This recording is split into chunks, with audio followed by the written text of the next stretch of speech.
Before we start, just a quick reminder to hit that subscribe button. Only 2% are subscribed at 1,000 subscribers. I'll be posting a special video.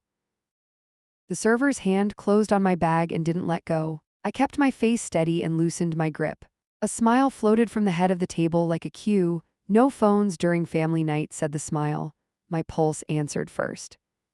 "I am Lena, 28. I let the bag go and slid into my seat. Victor's knee pressed mine once like a warning. I tucked a second phone into my sleeve and felt reckless. The room watched that tiny movement. Chairs scraped into place without chatter. Names were not spoken, only gestures and nods. Victor pointed me to the spot on his right. His father's eyes flicked over me in a way I felt cataloged before my first word. A glass touched the table and everyone went still. The father lifted his hand and the room copied. "We welcome order," he said like a toast. The word order hung longer than a cheer. I marked the rhythm for later. Victor leaned close and kept his mouth small. "Play along and we get through it." His fingers were cold on my wrist. I pulled free and counted 3 slow breaths. He swallowed hard like someone who knew the price. Questions began like roll call. Income, projects, long-term plans. The father never looked at Victor while asking. He looked at me like a ledger with legs. I gave clean answers without stories. Victor jumped in with numbers I had not shared. He tried to soften it with a half laugh. The father lifted a finger and Victor shut down. That finger controlled more than conversation.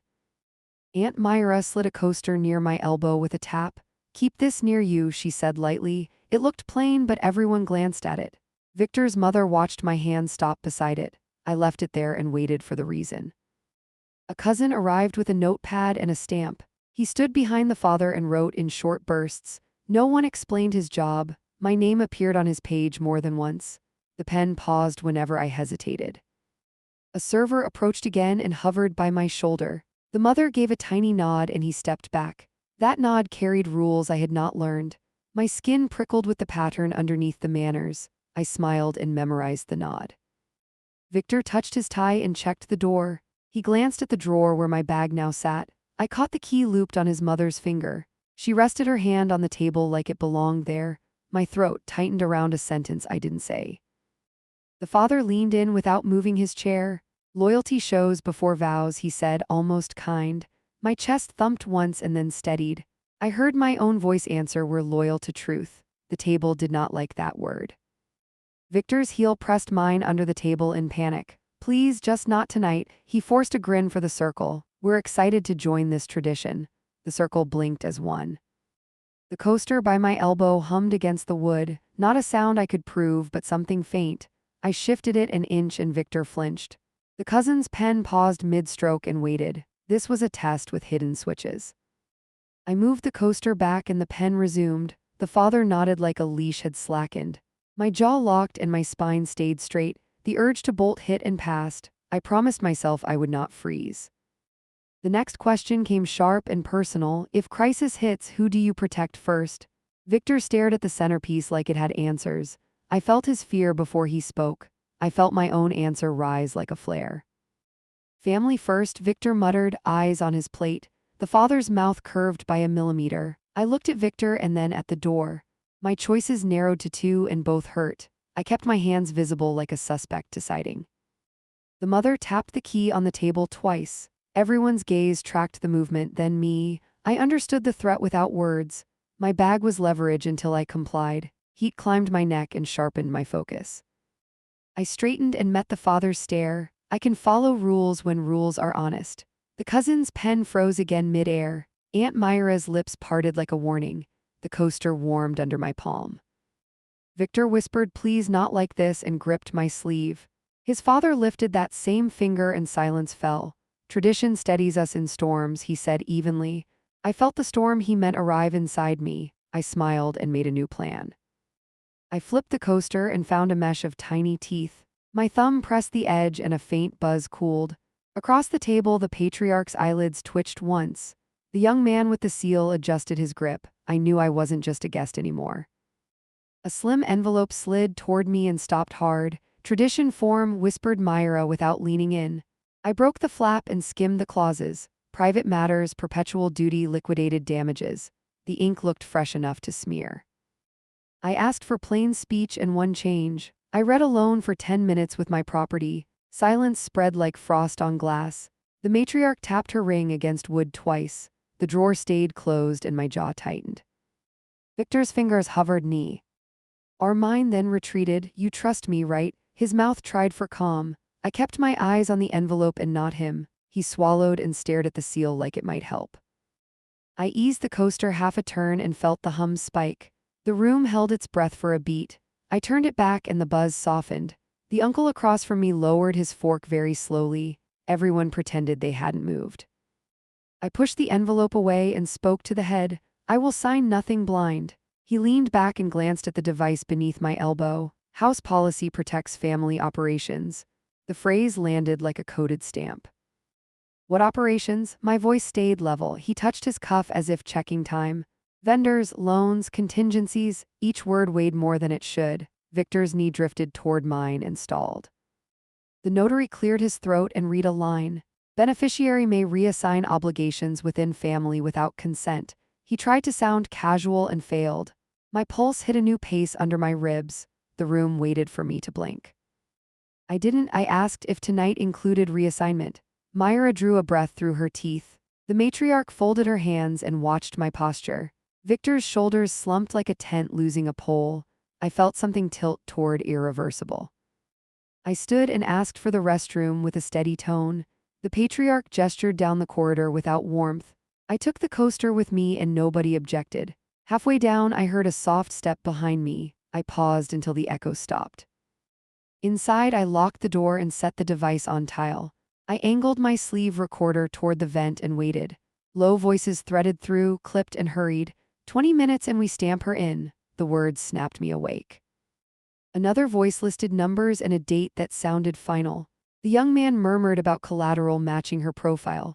Myra countered with a note about optics. Matriarch said optics end when the stamp dries. I bit my tongue and tasted metal. I twisted the coaster until the buzz sharpened. The vent's speech stuttered, then faded to useless murmur. I turned it back and heard them again. Proof arrived in pieces but enough to build. The sink handle clicked under my palm like a metronome. I returned and set the coaster exactly where it had been.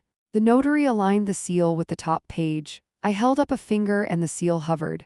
Victor rubbed his temple and kept his gaze low. The head waited without blinking. I asked for my belongings now and 10 minutes in private. The matriarch traced a circle on the table with one nail. She told the server to fetch the drawer key. He hesitated until her eyes lifted. My heartbeat calmed into something colder. While he moved, I tilted the coaster again. The hum rose, the uncle reached for his collar. I put it flat and the tension eased by a hair. House policy monitors guests, I said calmly. The patriarch's jaw ticked once, then stilled. My bag returned and hit the table with a dull thud. I unzipped without breaking eye contact. My hand closed on my work phone and a small drive. I set both beside the envelope like teeth. 10 minutes start now unless you object. No one moved. The notary's grip tightened on the seal. Victor whispered please with his head bowed. The matriarch's ring tapped once more. I opened the recorder and hovered over play. Before I pressed it, I offered a last option. We pause tonight and revisit with counsel present. The patriarch smiled without warmth. Family does not need outsiders. Outsiders do not survive storms. My thumb dropped toward the button and stopped there. I wasn't bluffing. I wanted to see who would flinch first. The room leaned forward as one organism. Even Victor forgot to breathe for a beat. The next sound would decide which door I took. I hit play and let their own words fill the table. The first voice named amounts with crisp certainty. Another voice matched those amounts to me by initials. The stamp man twitched and almost dropped his tool. No one blinked while the recording kept going. The head lifted a finger toward the server and stopped halfway. I raised the volume and placed the phone at center. Victor's knuckles whitened against the table edge. Myra's gaze slid to the door and back. I knew the next move would be fast. The stamp man stepped forward like he owned the aisle. I slid the phone 3 inches and he froze. Touch it and I call the police. My tone landed harder than I expected. The head's smile thinned into something brittle. The mother clicked her ring once and spoke like silk. This is a misunderstanding, dear. I tilted the mesh disc under my palm and felt that faint thrum. The uncle tugged his collar and stopped pretending. Everyone heard what I was willing to do. Victor leaned in close enough to share breath. Please lower it and we will talk privately. I kept the speakers steady and my face neutral. We will talk with witnesses who can count. He flinched like I slapped him. I turned the recorder toward the notary and asked, D for clarity, are those penalties active without signatures? His mouth opened and shut twice. The head nodded at him to continue. The man wiped his lip and read the line anyway. By presence and participation, obligations attached to intended entrance. He wished it sounded harmless. I let the silence work until chairs creaked. My fingers hovered over stop and didn't touch it. The next clip sharpened like a blade. Assign her line by midnight or we miss the window. The young cousin had said that in the hall. The mother's voice followed with she will agree once the stamp hits. Victor stared at the centerpiece like it might swallow him. I listened to my heartbeat count choices. I pocketed the device and set down the drive. 10 minutes alone with my property was the offer, or I leave and send this to council tonight. I wanted them to hear each word land. The mother's ring stopped tapping. The head nodded once and the server moved to the doorway. He wasn't blocking the exit, but he was close. Victor noticed and shook his head at him. Thank you, I stood without scraping my chair. Keys clinked near the drawer again but stayed out of reach. I gathered my things and kept my shoulders squared. Myra whispered to the head and lifted her brows. He looked past me at the corridor. The trap would spring there if anywhere. I walked the hall with Victor shadowing a step behind. He did not touch me and that restraint hurt. I paused at the restroom door and faced him. Tell me there is no other document waiting. He swallowed hard and looked at the floor. I kept walking until the private office opened on the left. The stamp man waited there with fresh papers. He lifted his hand and set them down slowly. Nothing required tonight if you prefer. His voice carried the lie badly. I didn't enter. I held up the drive like a threat with teeth. I have copies outside this house. I want my 10 minutes in a room with a window. Victor exhaled like he had been drowning. The head arrived at the hall without breaking stride. You may review in the den with a family observer.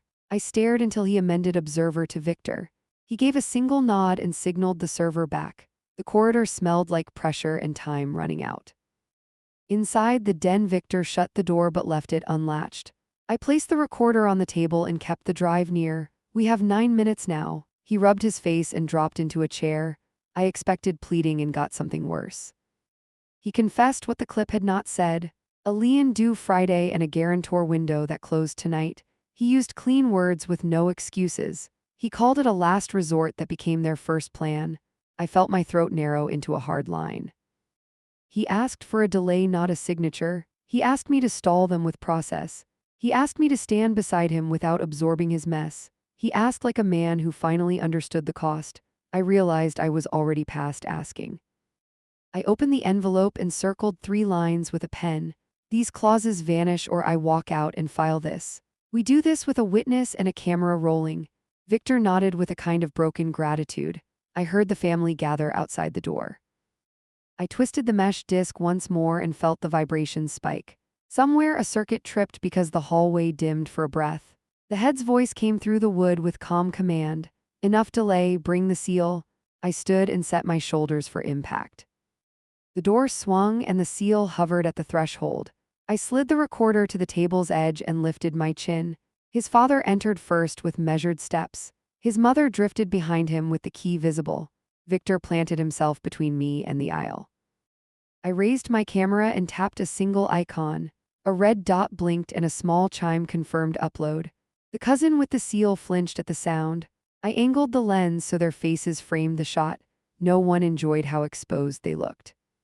10 minutes, window, my property? I kept my tone steady. His father motioned to sit as if I worked for him. I stayed standing and let the video timer climb.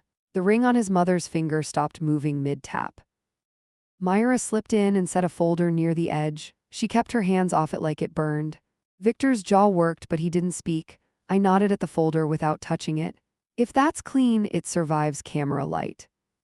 The cousin lifted the seal and cleared his throat. We can notarize amendments if you're agreeable. He tried to sound helpful and failed again. I pointed at the lens and then at the door. Amendments happen after air and sunlight. His father reached for the folder and paused. He glanced at the small disc near my elbow. He knew I had figured out its trick by now. I rotated at a half turn and watched his eyes tighten. The hallway speaker crackled like an old radio. Victor stepped closer and lowered his voice. "Give me 5 minutes alone with you." He blocked the camera for a second and then moved. I matched his move. Indy cut him back out. 5 minutes alone is how this started to rot. The server hovered by the jam with 2 more staff. They pretended to tidy and stayed within reach. I slid the drive into my pocket and set my shoulders. This room becomes a police report if I can't walk. The staff shared a look that told the truth. His mother adjusted the key and removed it from sight. That tiny gesture changed the temperature on my skin. Access to my bag had become a bargaining chip again. I lifted my work phone and pressed the side button twice. A silent pulse began to count down. Myra noticed and swallowed. "You don't want uniforms in here." Her voice carried an edge now. "Then stop acting like a private court." My patience felt thin but exact. Victor shut his eyes and exhaled through his nose. His father opened the folder and laid out 3 pages. New text replaced the worst lines with softer ones. The trick was in the footers with a redirect. I filmed the footer and traced the path with my finger. The cousin tried to slide his sleeve over the stamp. "Hands off." I let the words snap. He froze and stared at my camera. Victor put both palms on the table and pushed slightly. "Everyone breathe." The table legs creaked like a warning shot. I angled the disc until the faint vibration peaked. The overhead speaker sputtered and died to static. The cousin's earpiece went silent and he touched it twice. "Your house mics are choking." I watched his father's mask slip a fraction. His father leaned forward and spoke in a lower register. "You're cornering yourself." He wanted me to choose rage or fear. I chose math. "I have 3 uploads live and 1 alliance outside." His eyes sharpened at that last word. Footsteps gathered in the hall like surf you cannot ignore. The notary staffer wiped his palm and stared at the seal. His mother reset her jaw and folded her hands. "Last chance to stand with us." She meant it as mercy and made it sound like threat. Victor looked at me and finally picked a lane. "Give me the folder, I'll strike the clauses now." His fingers shook, but he took a pen. His father said his name once and turned it into a wall. Victor kept writing while that wall tried to hold. I pulled the page back before he finished. "No assignments, no retroactive debt, no punitive lock-ins." I wrote the words in block letters and filmed the stroke. His mother's mouth opened, but nothing came out. A young cousin pushed into the doorway with a man I had not seen. He wore a badge from a private firm and scanned the room. "Everything okay here?" His hand hovered near a radio. I met his stare and didn't blink. "Everything goes on the record now?" I lifted the phone higher and let the timer show. The guard assessed his exposure and took a step back. The staff behind him parted like somebody had kicked a door. Victor's shoulders dropped a fraction. I flipped the final page and found a hidden rider. It tied any engagement gift to a lien assignment. Neat, cruel, illegal under any decent reading. I circled it and held it under the camera until the autofocus locked. His father's gaze hardened into granite. "Put the pen down." He wasn't talking to me anymore. Victor squeezed the pen until his knuckles blanched. He looked at me and then at the door. He had to choose again, and he knew it. I gave him a smaller target. "Walk me to my car, you can return or not." The room reacted like a muscle spasm. The guard moved first and then stopped. His father weighed risk against optics and calculated desperately. He nodded once. "Escort her out, we will revisit shortly." He intended to fix my absence before midnight. I heard that plan in the clipped words. I also heard myself making a different plan. I pocketed the recorder and palmed the disc. The silent pulse on my phone hit the last bar. I canceled it with a thumbprint and met Victor's eyes. "No more hidden channels while I breathe." The guard opened space with a careful gesture. We stepped into the corridor with the family 6 paces behind. Victor kept his hands visible and his mouth shut. I could feel his panic and his resolve wrestling. I did not touch him. I wanted to remember how this felt when I chose. The guard reached for my elbow and met my stare. Victor shifted his weight and blocked the reach. The corridor funneled everyone toward one choice. I kept moving and counted the steps. Someone behind us whispered now. At the foyer, the mother lifted the key like bait. "Trade your footage for peace tonight." My thumb hovered over the emergency shortcut again. A timer icon glowed like a warning. Victor noticed and nodded once. The father appeared at the threshold with fresh paper. He offered it with a calm face and cold eyes. Sign the postponement only. The guard tightened his stance by the rug. I looked past them to the door. Rain started and hit the steps in fast spikes. Water meant smears on ink and trouble for audio. I decided to use that trouble for cover. Outside now, my voice came out steady. And final, we stepped into the wet and the staff followed. A dark sedan rolled to block the path. Victor's jaw clenched as he looked at the plate. He reached back without turning and found my hand. He squeezed once and let go. I raised the camera high where everyone could see it. The red counter climbed and the cloud did its messy work. Another car eased up with hazards blinking. The driver waved through the rain and flashed 2 fingers. My external lifeline had arrived. The father clocked the new car and recalculated. He lifted the postponement form higher. This buys time. I kept the lens on his mouth and waited. Victor's breath hitched like a skip in a track. The sedan's passenger window lowered with a soft whir. A woman leaned out with a scarf pulled tight. Clock is running, are you safe? I lifted my hand and showed her the live feed. Her shoulders lowered, but her stare stayed hard. The mother tried a softer move. Come inside, dry off, regroup. Victor flinched at the word regroup. He looked at me and nodded her. I let the silence drag until it stung. Then I pointed at the driveway. We reached the curb and saw the real problem. My rear tire sagged against the rim like a trap. The guard's expression stayed neutral and gave nothing away. The father's mouth barely moved as he adjusted his watch. I chose to pretend this surprised me less than it did. I waved the hazard car forward with a sharp motion. The driver pulled even and unlocked the back. Get in now. Her voice cut through the rain like a drill. Victor grabbed my bag and made to follow. The mother stepped between us with perfect timing. She lifted her palm and blocked his path. You leave and you lose your place. Victor froze for half a heartbeat. His eyes shifted toward the front door, then back to me. I spoke to him without blinking. Walk away from the threshold and choose. He swallowed and took 1 step beside me. The father's hand rose as if to stop time. The guard hesitated in that space and then stepped back. Myra materialized at the edge of the cluster with a tablet. She held it like a shield and checked a line. Deadline holds, window closes at midnight. Her voice shook for the first time tonight. It was a small tremor with big truth. I took the postponement page from the father and tore it in half. The rip sounded loud under the rain. The guard flinched at the noise and looked at the house. Victor's face changed like he had already lost and finally knew it. The mother's eyes narrowed into knives.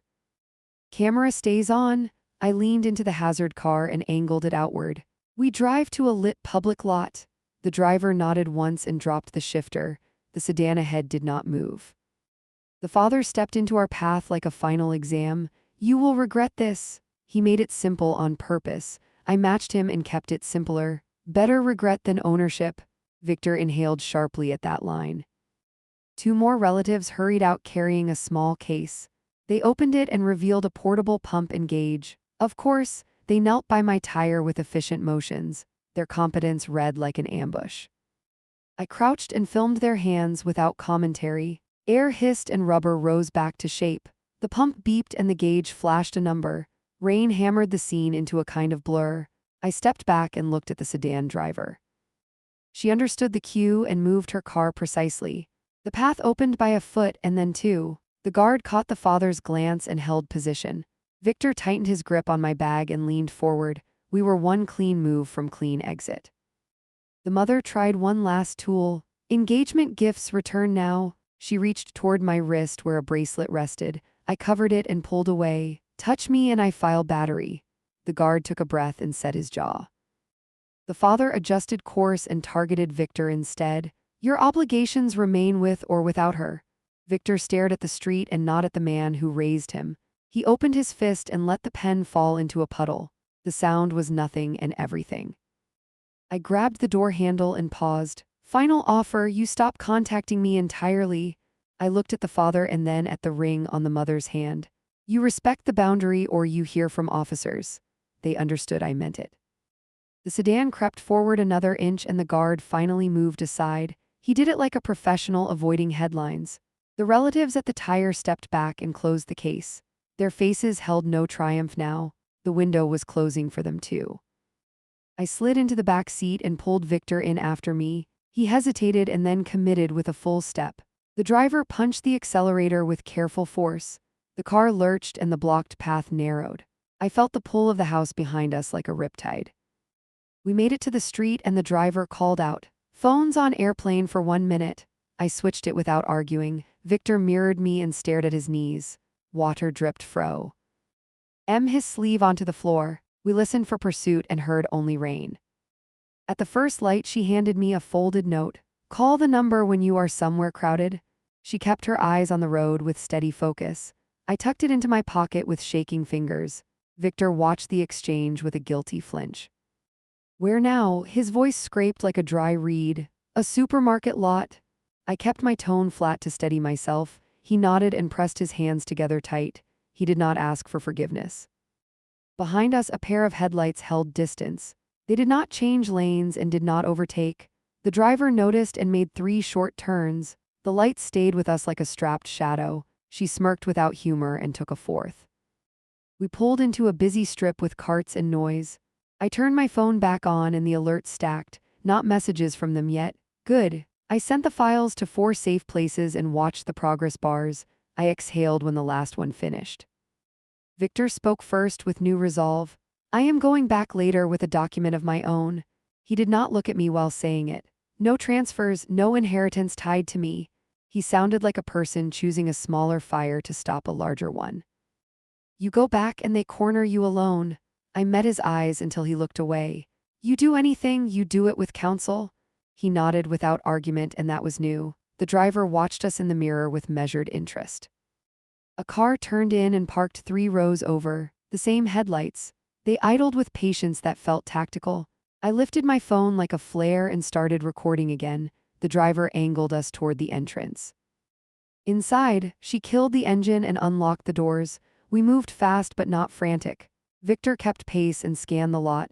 I reached the sliding doors and felt the ground change under my shoes. We stopped near the customer service counter without breaking stride. I raised my voice just enough for the mic to catch. "I need to call non-emergency and report attempted coercion." People turned and stared like we had brought thunder into a bakery. That attention was the point.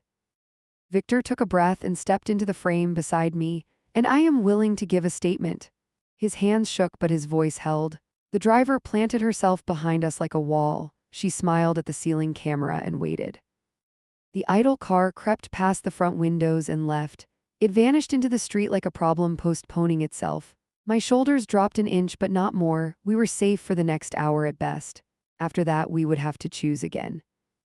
I dialed and logged the basics with clipped detail. Location, names, documents, live links. The operator asked if anyone was injured. "Not yet." The words tasted ugly and true. We kept the line open and waited for instructions. Victor glanced at me like he had missed a step. "We still could salvage this." I held his gaze for 3 long beats. "We salvage our dignity first." He blinked and then finally understood. His face softened in a way that cost him blood. We sat on a bench near the cart return and stayed visible. Arcades of small choices stretched ahead and each one mattered. I watched the sliding doors for a sign of uniforms. I watched the parking lot for a returning shadow. I watched my future pull away from the house and toward me. Uniforms walked in fast and purposeful. I stood and lifted my phone. The clerk pointed us to a quiet counter. Victor straightened like he wanted to pass inspection. We were either believed or devoured. "Start with the recording." The taller officer rested a notebook open. I sent the link and placed the drive beside it. The bodycam light blinked while the audio played. The words from that house filled the store like smoke. Shoppers slowed and then drifted away. The officer's jaw tightened at the phrase "about midnight." He looked at Victor without blinking. "Is this your family's gathering?" Victor nodded once, eyes on the floor. "We need names and roles." His partner positioned near the doors. I gave names in clean order and left out commentary. Victor added the Leon date, voice steady for once. The partner asked if anyone had followed us here. A sedan circled and left. I pointed at the lot and kept filming. The partner spoke into a shoulder mic and called for a patrol sweep. The tall one slid the drive into an evidence bag. My hand shook only when I let it. "Do you want a protective report?" He kept his questions simple and direct. "Yes," with no contact language. I signed and watched Victor sign his own. The line for relationship looked like a cliff. The partner returned with a quick update. The sedan was gone and no plate captured. He asked if we planned to go home tonight. The driver behind us shook her head slightly. We have a safe address for the next day. The tall one turned a page and looked at Victor. Are you returning to negotiate? Victor rubbed his temple and stared at the floor. Not alone. He looked at me and then away. That was the choice I pushed him to make. I asked for an escort to retrieve my things later. A simple wellness check and a buffer at the door. The officer wrote that request without comment. He scheduled a time and gave me the call number. I breathed like I had surfaced. The driver stepped aside and made a call. She handed me her phone with a short nod. Counsel on speaker. A voice greeted us like a lighthouse. I have the files and the timestamp. Do I end the engagement tonight? I asked it out loud to hear it. The silence after that question felt like a knife. Victor closed his eyes and kept them closed. The lawyer did not fill the space with comfort. Ended in writing and on camera, the lawyer stayed crisp. Return gifts through an officer at pickup. Block everyone after you send it. The steps landed like stones I could stand on. I typed a short message while the bodycam watched. Clear boundary, incident number, no meeting without counsel, no signature on anything. The officer read it and nodded. Victor opened his eyes and finally did something brave. I will give a separate statement against any transfer. His hands trembled, but he spoke straight. The officer took him aside and recorded it. I finished my note and hit send. My phone vibrated with an incoming call almost instantly. I flipped it face down and let it buzz. Then I powered it off and felt the quiet widen. The driver lifted an eyebrow in approval. That felt like my first real cut. The officers asked about the disc and the house mics. I described only what I had toggled and when, no speculation, just the sequence and the cause. They wrote the details with meticulous strokes. This location is done for the night. The taller one closed his notebook. We will meet you at the curb for escort. He confirmed the time one more time. I thanked him with a voice that held. We stepped outside and the air felt thinner. The lot looked ordinary and that helped. Victor kept a step behind me like a shadow that refused to lead. The driver unlocked her car and waited for my cue. I did not hurry and I did not drift. In the back seat, Victor stared at his empty hands. The missing ring had weight even without metal. He pressed his thumb into his palm like a pen mark. I knew checkpoints existed and I met one. He swallowed like it cut him. You can build your own checkpoints now. I spoke gently and without rescue. That house cannot be your map. He nodded once and accepted it like a verdict. That was the first real crack between us. The driver took us to a quiet hotel near the station. 2 rooms, doors across the hall. She moved with compound efficiency and never hovered. Her calm felt borrowed but useful. Inside my room, I set everything on the desk.